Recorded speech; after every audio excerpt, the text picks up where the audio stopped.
Being a PC gamer, you have access to a ton of subscription services that all offer something different from one another. For instance, Sony went with a streaming setup, causing some minor latency issues, while the Humble monthly bundle permanently adds games directly to your Steam library. They just may not be the games you want. There are many others we could talk about, however today I want to focus on Microsoft and the fairly new Xbox Game Pass for PC. Hey everyone, Tyler here with Gilded Reviews. I have been wanting to go through and review some of these services for a while. I started using the Xbox Game Pass back when Sea of Thieves was released, and with the addition of Crackdown 3, I thought it was a good time to explain what I think of this service, hopefully helping you decide if it's right for you. I plan on making more of these videos and will release them alongside my other reviews, so if you like the video, throw me a thumbs up, check out some of my other content, or consider subscribing. It really helps me out. The Microsoft Game Pass is a typical monthly based subscription service. You will have access to the available games while you pay. What sets this service apart from others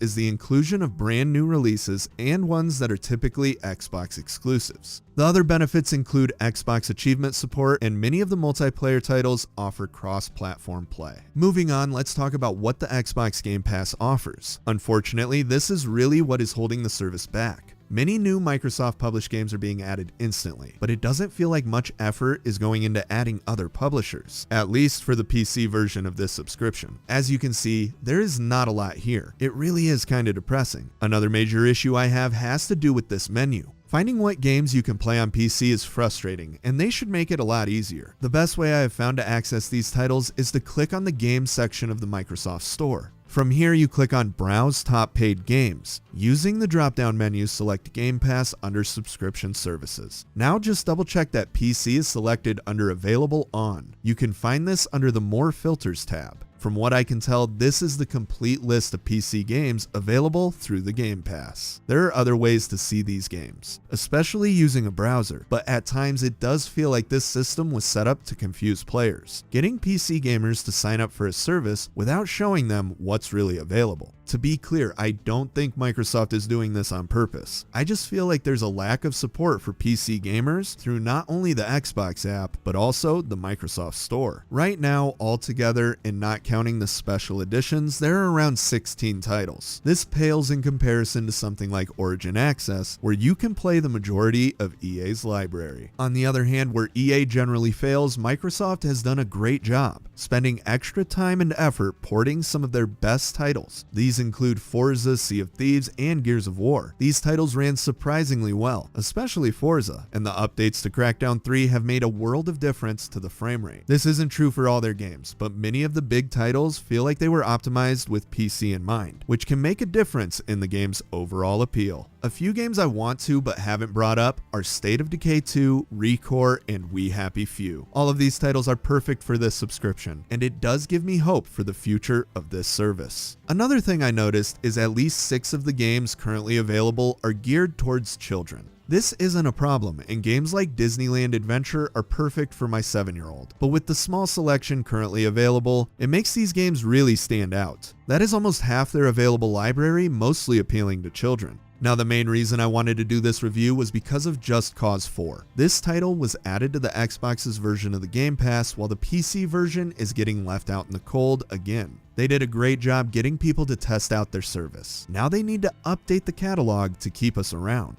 adding more indie titles and other games that should honestly already be a part of this package, like the Age of Empires remake. This is a huge issue for me. Many of the games available are not the type of game to keep you playing forever. This really leads me to my conclusion. While the Microsoft Game Pass is great, it really isn't something I see myself paying for every month, at least not as a PC gamer. If they were to add titles like Just Cause 4, Age of Empires, or any of the other 100 games available to the Xbox community, then this package would be much more appealing. For now, if there is one game that you know you are going to play for more than 3 months, then just buy the game outright. They generally run pretty smooth, and overall, I have had a great time in each of their exclusives. Since some of these games are pretty expensive and really should only be picked up on sale, you could also try out the package for a month to make sure it's the type of game you want. Now, if you are like me and are looking at playing a few different games with your friends, then this is honestly a great package to get for a weekend of fun. Just expect and remember to cancel after a few weeks, or they will continue to charge you every month.